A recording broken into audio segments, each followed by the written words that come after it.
Hey guys, in today's episode, we're going to talk about how to start a boutique hotel business.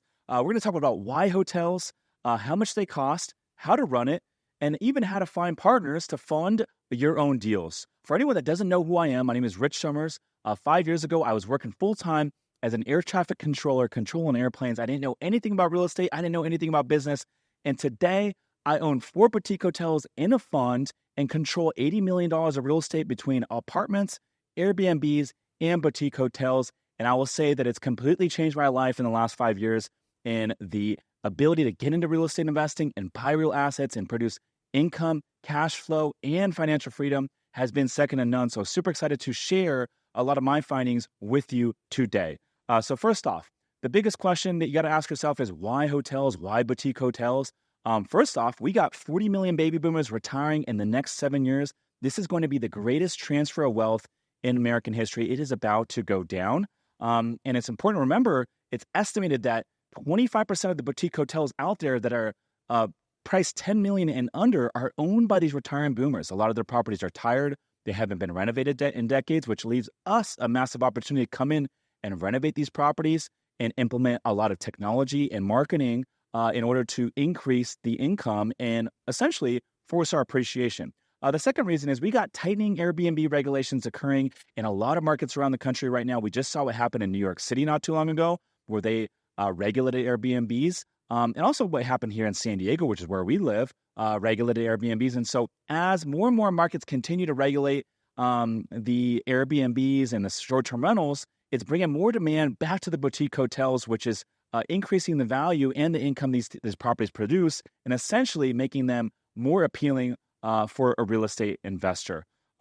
Big question we have is how much these boutique hotels cost, right? And, you can buy hotels. The truth is you can buy hotels for as little as $700,000 and you can buy boutique hotels that it costs, as much as $100 million. But for us personally, I like to look for boutique hotels that are priced $10 million and under, and maybe a little bit above a couple $1 million. And the reason is one, 25% of the hotels out there that are priced $10 million and under are owned by the retiring baby boomers, which gives us a huge opportunity. But secondly, in the price range of $2 to $10 million, it's too big for the individual investor, generally speaking, and much too small for the hedge funds, the institutional capital, and a lot of the REITs out there, which leaves us a nice little pocket or window without a ton of buyer competition, which is quite nice.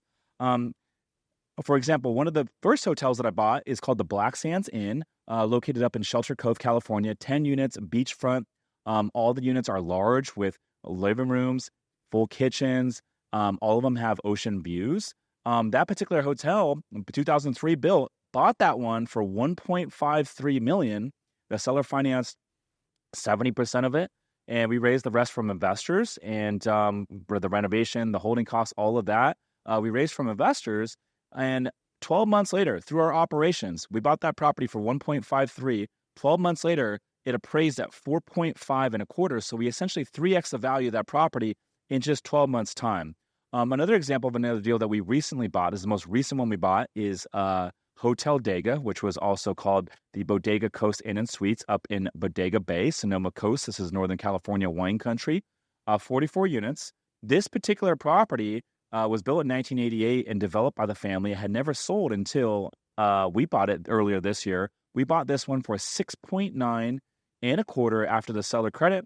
And to give you guys an example, we're doing a $2.2 million renovation on that asset. That asset is going to be worth anywhere in between 14, 15, maybe even $16 million 12 months from now when the entire reposition is done. So it kind of gives you an idea of what these things cost from like a cost perspective. Okay, so next up, another important reason that I like boutique hotels over traditional Airbnbs and single family homes is boutique hotels are commercial real estate. So they are valued based on the income approach and not the sales comp approach. So let's just say if I go to buy a single family property, no matter how much income that property makes as a short-term rental, it is still essentially valued based on the comp system. So whatever the property is worth across the street on a price per square foot basis, essentially is what my property is worth regardless of how much money it's going to make as an Airbnb. But the thing that I love most about the boutique hotel game is boutique hotels are valued based on the income approach and not the sales comp approach. Because a boutique hotel is considered commercial real estate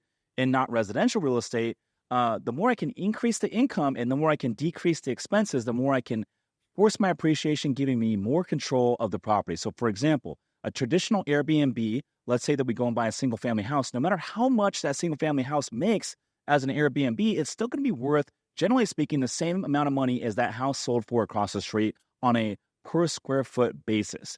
Now, as the boutique hotel, the more I can increase the income and the more I can decrease the expenses, the more the property is worth, because commercial real estate is valued based on the income approach.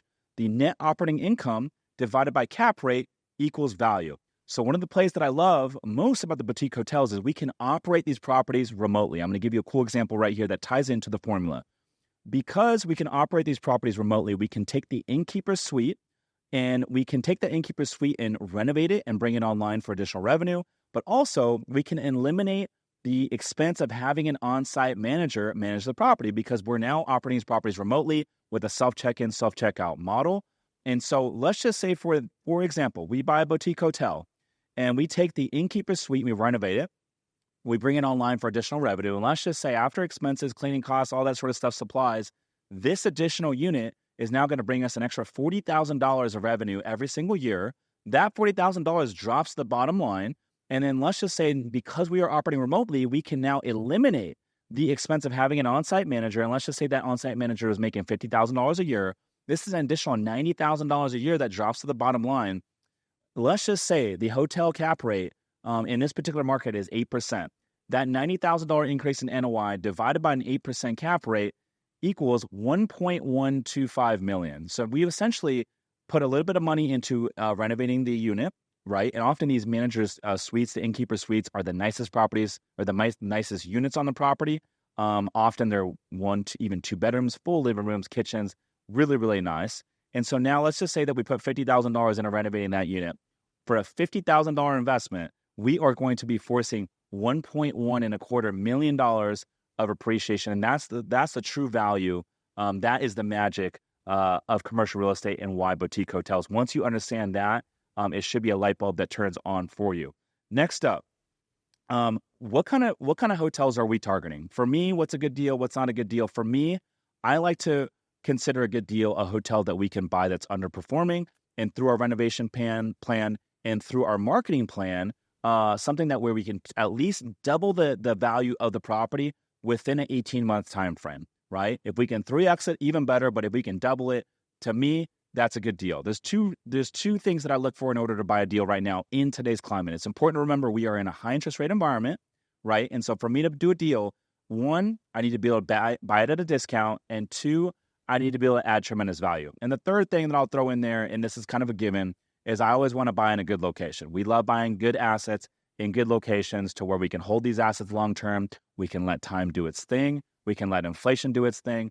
The Federal Reserve has printed 80% of the money supply in the last 4.5 years. They are going to continue to print money as time goes on. So I feel as long as we can buy in good locations and we can hold these properties for 10, even 15 years, we're going to do really well, because inflation and time is going to do its thing, and we're buying in good locations. So next up, what is the best way to find these deals?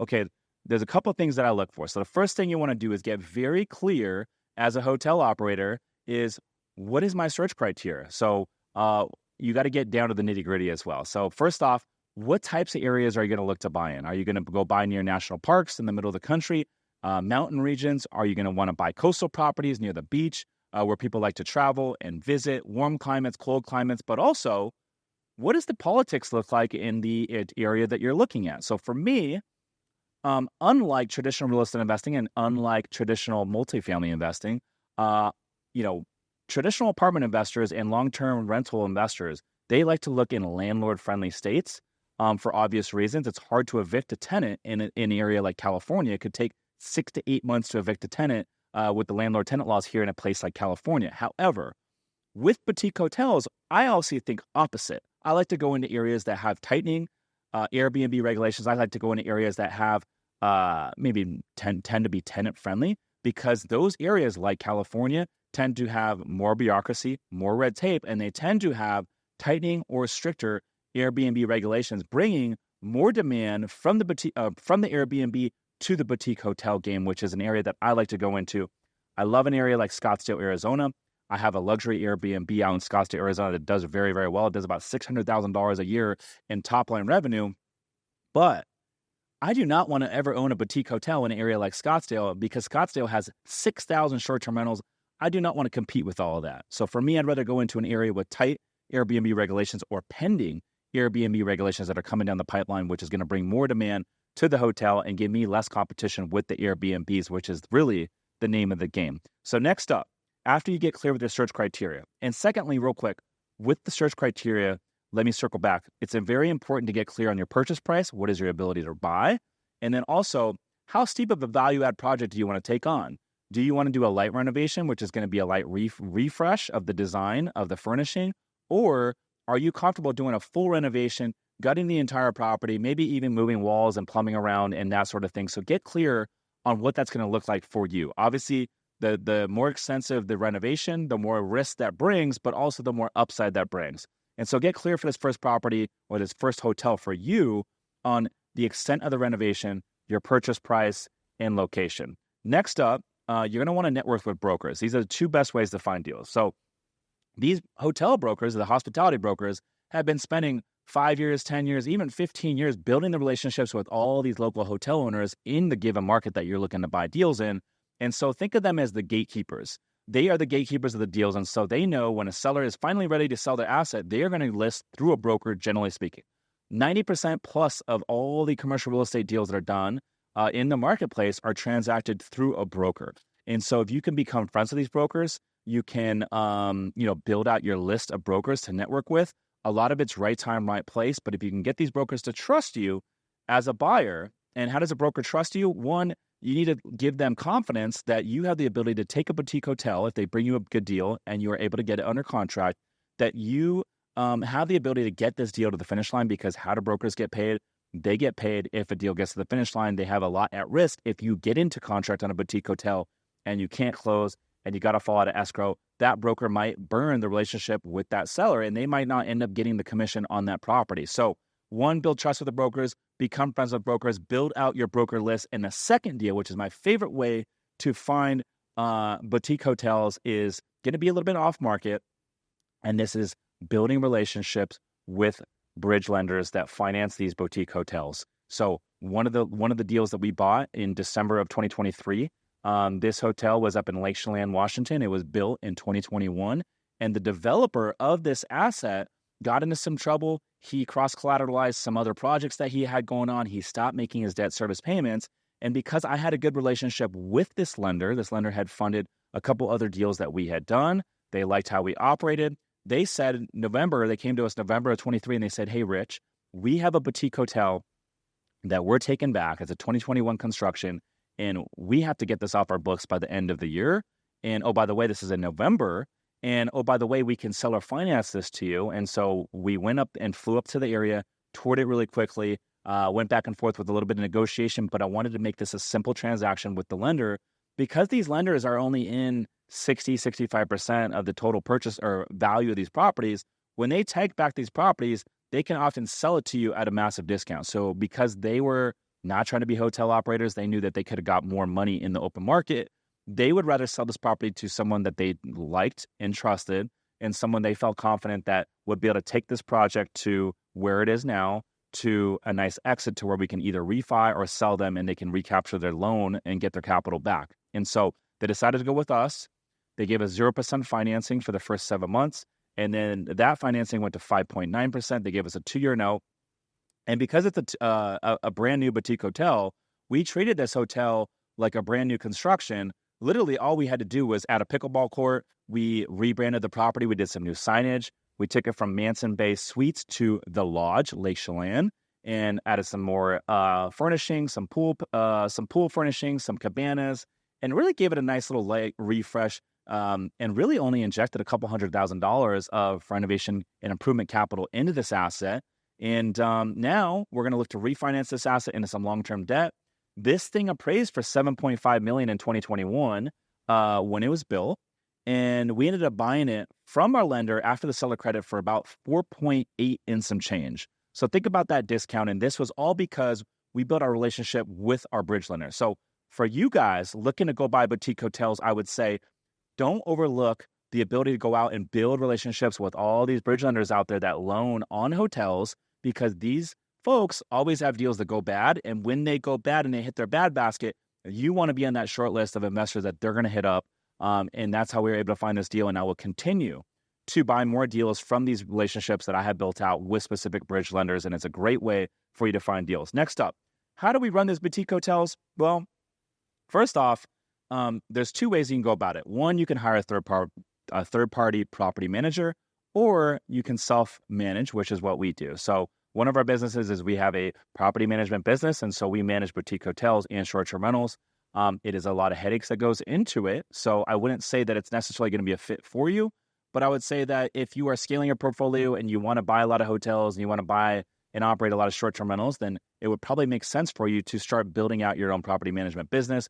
But if that's not for you, I get it. It's probably not the best use of most people's time. Just go out there and find a good third-party property manager. There's certain questions that you should be asking those property managers, but make sure that you talk to other owners that have been working with those property managers for quite some time to make sure that they're going to be a good fit for you before moving forward.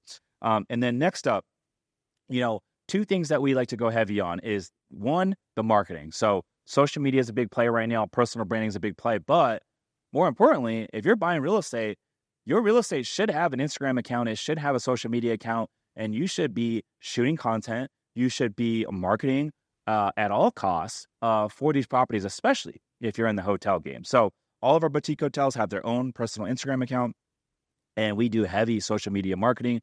That's one, brings us a lot of direct bookings. We have a direct booking platform. And then two, how do we get guests off of these OTAs? So one thing that we do is we market heavy on all these OTAs. Most of these boutique hotels out there that you're going to buy from mom and pop sellers are only being marketed on a direct booking platform. For example, that first hotel that I bought, the Black Sands Inn, 10 units beachfront up in Northern California. When we bought that hotel, the prior ownership had owned it for almost 18 years. They had never done more than $180,000 in gross revenue in almost 18 years. And they were only relying on a direct booking platform. And I remember the day we bought that property, we turned on all the OTAs, hotels.com, booking.com, Expedia, and just to name a few. And just by turning on those OTAs, our revenue doubled essentially overnight. And then after we did the renovation, we relaunched it, we took the revenue from $180,000 to over $600,000. And that's an example of how powerful those OTAs are. Now, the downside with the OTAs is that the OTAs will charge you anywhere from 10% to as high as 20% per booking. And so the goal is to get the folks off of the OTAs and onto your own direct booking platform. And so one way to do that is a lot of social media marketing. The other way is when all these guests stay at your property, one thing that we do is we use a platform called Akia. And Akia has a Wi-Fi system baked into their software. And so for any of the guests that are staying at the property, not just the guests that booked the reservation, but any of the guests that are staying in the property, in order to log into the Wi-Fi, they have to log in and provide their email account and contact information. So now we put all those guests that stay at all of our properties onto a drip campaign, and we send them weekly marketing emails encouraging them to come back and direct book at one of our properties. One, we already know they're a good guest. And two, there's a certain level of trust because they've already stayed at one of our properties. And so because of that, they're more likely to come out and direct book. And now we save on all these OTA fees. And most importantly, we're building our own platform of customers, return guests, and that sort of thing that are not contingent on these OTAs, not contingent on social media, because at the end of the day, these third-party platforms like social media, like the OTAs, they can go bye-bye at any given time. Airbnb, for example, they could go bye-bye at any time, and they can control what you do and what you don't do with all of those guests. So you always want to have full control. So next up, what does the timeline kind of look like for these hotels, right? How long does it take to renovate these properties? How long does it take to close on these properties? What does the exit look like? What does the whole period look like? There's a lot of questions baked into the timeline. I'm going to lay it out here very simple for you guys. So number one, how long does it take to find a hotel? Well, it could take you 30 days. It could take you 2 weeks, or maybe it could take you up to a year, right? But I will say the more time you put into it, the more effort you put into it, the better the odds are that you're going to find a good boutique hotel deal on a sooner timeline. Once you get the deal under contract, these things take about 60 days to close. You're going to have a due diligence period for 30 days. And then after that, you're going to have, you have to go get your lending, and you're going to have to go raise the capital. Maybe you're putting your own money into the deal, or maybe you're raising money from partners and investors and that sort of thing. So typically 60 days to close. Renovation period is going to take anywhere from 3 months to 12 months. and then you're going to stabilize the asset and then refi. We like to refi sometime at the end of year 2 or maybe sometime in year 3, and then you can hold these assets for as long as you want. Some people like to hold them for 5 years. Some people like to hold them for 10 years.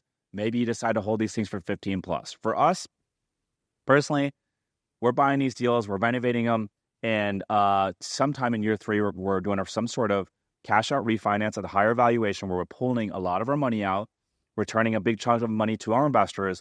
We're holding these assets for 10 years. And that's not to say if we have a nice offer that comes along the way, maybe we have a nice exit in year 7 or 8. But theoretically speaking, you're going to have the acquisition phase, then you're going to renovate, and then have your refinance phase where you're going to pull some money out, get in some shorter or lower cost of capital debt, perm financing, and then you're going to hold and then have some sort of exit or sale in the back end where you're going to recoup a lot of the rest of your funds. Lastly, how do we find partners for these deals? So whether you're looking for a joint venture partner, you're putting your own money in, and a couple of my buddies are going to put their money in, we're going to partner on these deals. Where do you find partners? Or are you going to raise money? Where do you find investors or limited partners that put in the money and then you do all the work as the more active investor? So first off, I'm going to answer this. 2 things I look for when I'm go out to find partners. Number 1 is, are they a good human being? This person has to be a good human being. So how do they talk to servers when you go out? How do they talk to bartenders when you go out? How do they talk to everyday people when you go out? This person has to be a good human being. If they're not, and they are not a trustworthy person, I am simply just not going to partner with that person. Number 2, does this person have a skill set that complements your skill set? For example, if I am great at raising private capital and networking with brokers, but I am not great with underwriting and analyzing deals and doing all the back-end work that needs to be done in terms of the asset management, then I'm going to want to go partner with someone that is great at underwriting, great at asset management, and likes to kind of be more behind the scenes. I am not going to go partner with someone that is great at raising capital if that's my skill set. So you want to partner with someone that's going to complement your skill set. And then lastly, what I will say regarding the partnership opportunities is you got to make sure that you have a similar level of risk tolerance. I'll give you an example. I partnered with a couple folks buying apartment buildings before I got in the hotel game, and we had a successful partnership. We bought a lot of real estate together. I still own a couple of real estate deals with these 2 partners. 2 years ago, I decided to remove myself from that partnership and start my own thing, which is really because I as a function of risk tolerance. I realized that my level of risk tolerance was a lot higher than theirs because I have a lot more confidence in the ability to problem solve as things come up. And I'm a lot more confident in having a little bit of unknown because let's face it, all these real estate deals, we can plan for the worst. We can assume all these different things, but we can't plan for everything. So for example, one of our hotels got flooded out after we did a $1.4 million renovation. The insurance company did not cover any of this. And so we had a big loss. And so we had to pivot, but we grinded, we pivoted, we hustled, and we figured it out, right? And so a lot of this game is being okay with some of the things that are going to pop up. It's inevitable that things are going to pop up, and you got to have the confidence that you have the resources, the wherewithal, and the ability to problem solve and figure it out when things arise. And so if your partner is not okay with the risk, if they are not okay with the unknown, then you guys are not going to make a great partnership. And so the third and the most important thing is make sure whatever partner you choose has a similar level of risk tolerance in order to go into these projects, because if you guys don't, it's just not going to work out. So lastly, I just want to say this. The probably the best way to find partners and investors, if you guys are raising money, is to go out and friends, family, figure out what your network is. That's going to be friends, family. You also want to go out and look at like the different groups that you're involved with, whether it's a social group, whether it's your softball team, your kickball team, people you went to college with. Get clear on all those groups and go on and start conversations with them. Let them know that you're buying boutique hotels. Let them know that you're going to be giving passive income and tax benefits to their investors, and let them know, hey, should I find an opportunity, would you be interested in learning more about it? And a lot of these folks are going to want to learn more. Put them on your email list and start having conversations with them about hypothetical deals that you might have. And then that way, when you do have a live deal, you can start talking to them and start having more meaningful conversations about raising capital. Again, the ability to raise and multiply capital is probably the highest value skill in the world today.